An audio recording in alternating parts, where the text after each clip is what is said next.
सन 1800 ये वो दौर था जब देश में मराठा और मुगल सल्तनत बिखर रही थी और अंग्रेज भारत में अपनी जड़ों को मजबूत कर चुके थे। ये वो दौर था जब अफगानिस्तान से लेकर म्यांमार तक एशिया के सबसे बड़े हिस्से में सिर्फ भारत ही भारत हुआ करता था। ये वो दौर था जब भारत की आबादी सिर्फ 17 करोड़ थी, जिनमें से करीब 10% पुरुष और 1% महिलाएं ही पढ़ी लिखी हुआ करती थी। शायद इसी वजह से मीलों दूर से आए अंग्रेजों ने भारत पर कब्जा जमा लिया था। ईस्ट इंडिया कंपनी की सरकार ने गरीबों और किसानों का शोषण शुरू कर दिया था और सोने की चिड़िया कहे जाने वाले भारत को लूटने में कोई कसर नहीं छोड़ी थी। लेकिन क्या आपने कभी सोचा है उस दौर में आम भारतीयों की जिंदगी आखिर कैसे हुआ करती थी? उनका रहन सहन और पहनावा कैसा होता था? उस दौर के भारतीय लोग क्या काम किया करते थे और कैसे अंग्रेजों ने भारत के महान साम्राज्यों की हुकूमत को अपने कब्जे में लिया था? अगर हाँ, तो आज का वीडियो आपके लिए खास है, क्योंकि आज हम सन 1800 के दौरान अखंड भारत के इतिहास से पर्दा उठाएंगे, जिसे ज्यादातर स्कूलों कॉलेजों में पढ़ाया नहीं जाता। लेकिन उसके पहले आप वीडियो को लाइक और चैनल को सब्सक्राइब कर दीजिए। सल्तनत और हुकूमत। 16वीं शताब्दी की शुरुआत में जब अंग्रेजों ने भारत में दस्तक दी तो शुरुआत में उनका उद्देश्य सिर्फ यहाँ व्यापार करना था। लेकिन जब देश के कई महान राजा उनकी मीठी बातों के शिकार नहीं हुए तो उन्होंने इस महान देश की सत्ता पर ही कब्जा करने का फैसला किया। बता दें कि भारत में कदम रखने वाली सबसे पहली ब्रिटिशर्स टोली के कैप्टन थे विलियम हॉकिंस, जिन्होंने 24 अगस्त 1608 के दिन सूरत के बंदरगाह पर पहला कदम रखा था और कुछ ही समय में उन्हें यह अंदाजा लग गया था कि वो कूटनीति से भारत को अपने कब्जे में कर सकते हैं। 1631 में जब शाहजहां ताजमहल बनवा रहे थे तभी अंग्रेज भारत में अपने पैर पसारने की कोशिश में लगे हुए थे। उस वक्त कुछ छोटे बड़े राजाओं के अलावा भारत में 2 बड़े साम्राज्यों की हुकूमत चलती थी, जिसमें पहला था औरंगजेब का मुगल एम्पायर और दूसरा था मराठा साम्राज्य। ये दोनों शक्तियां इतनी ताकतवर थीं कि इनके सामने अंग्रेज चाय कम पानी थे, मगर इनकी सबसे बड़ी कमजोरी थी एक दूसरे से नफरत। जो देख अंग्रेज एक तरफ इन दोनों सल्तनतों के राजाओं के तलवे चाटते रहे और ये जताने की कोशिश करते रहे कि हम आपके साथ हैं, लेकिन दूसरी तरफ बड़ी चालाकी से कूटनीति करके इन दोनों साम्राज्यों में कई लड़ाइयां करवाईं और खुद बाजी मारने के लिए सही मौके का इंतजार करते रहे। अपनी इसी मंत्रा में कामयाब होने में अंग्रेजों को 100 साल लग गए और शुरुआत हुई 18वीं सदी की, जब ईस्ट इंडिया कंपनी ने भारत में अपने पैर पसार लिए थे। मुगलों की सल्तनत खत्म होने की कगार पर थी और मराठा साम्राज्य भी कई इलाके अंग्रेजों से हार चुका था। एक तरफ वो गरीबों और किसानों का शोषण कर रहे थे, दूसरी तरफ शिक्षा और पैसों के लालच देकर युवा भारतीयों को ही अपने ब्रिटिश आर्मी में भर्ती करना शुरू कर दिया था। वो भारतीय व्यापारियों से बहुत ज्यादा कर वसूलते थे। उन्होंने यहाँ पर अपनी फैक्ट्रीज खोल रखी थी, जहाँ सस्ते में बना माल एक्सपोर्ट करके वो अंधाधुंध पैसा छाप रहे थे और ये पूरा पैसा भारत से सीधा ब्रिटेन जाता था, जिस वजह से भारत में आर्थिक संकट के दौर की शुरुआत हुई।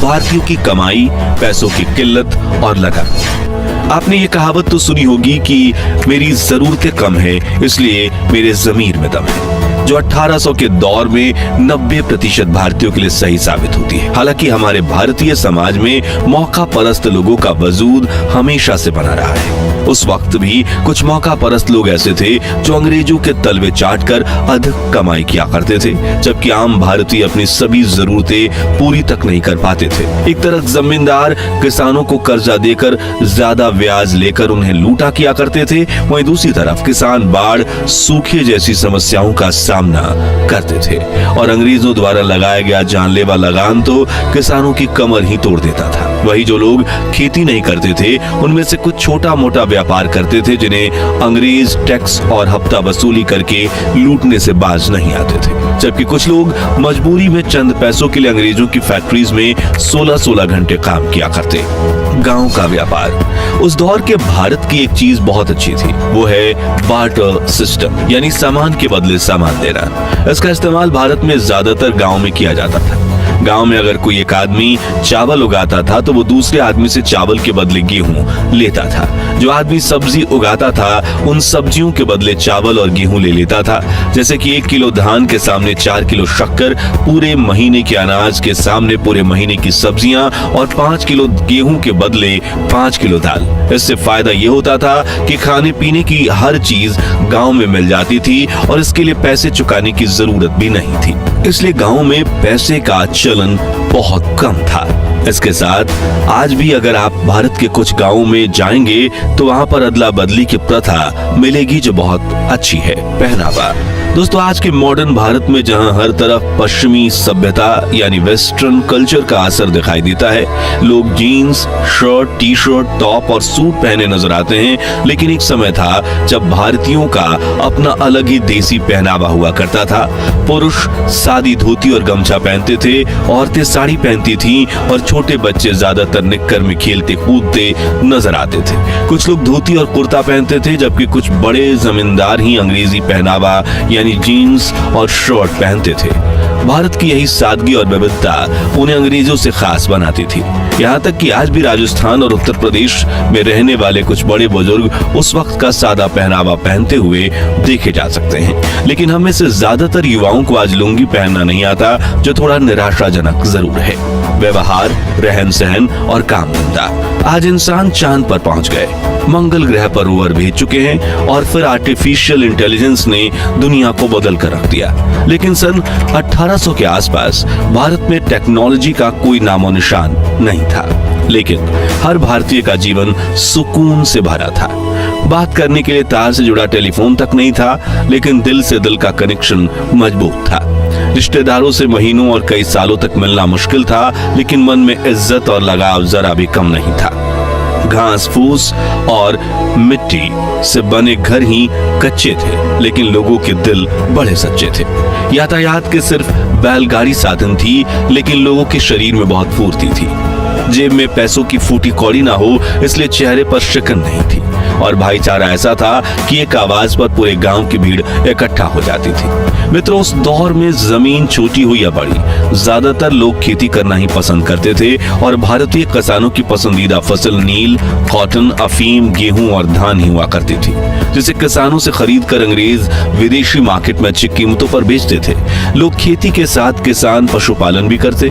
जो लोग खेती नहीं करते थे वो अंग्रेजों की फैक्ट्री में काम किया करते। शाम होते ही सभी लोग अपने घर में आकर भजन कीर्तन और सत्संग किया करते थे, लेकिन जिसके लिए घरों में दिए भी जलाए जाते, क्योंकि इस दौर में भारत में लाइट नहीं थी। फिर लोग रात में जल्दी सो जाते और सुबह जल्दी उठकर काम पर चले जाते।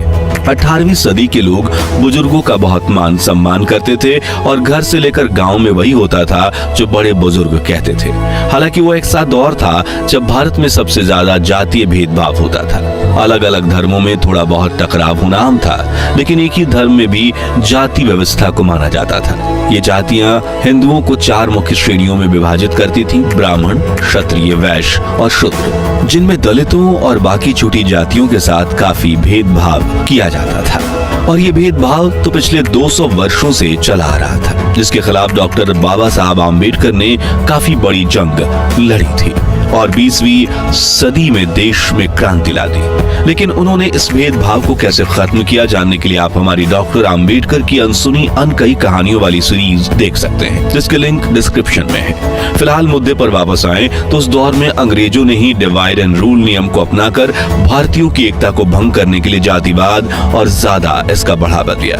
लोग अपनी जाति के हिसाब से ही काम किया करते, जैसे कि धोबी कपड़े धोते, कुम्हार मिट्टी के बर्तन बनाते, नाई हर पीढ़ी बाल काटती थी। इस तरह हर कोई अपने हिसाब से काम धंधा किया करता था। आबादी और इलाका, आज भारत की जनसंख्या विश्व में सबसे ज्यादा यानी 145 करोड़ के पार कर चुकी है, लेकिन उस वक्त के अखंड भारत की जनसंख्या सिर्फ 17 करोड़ थी।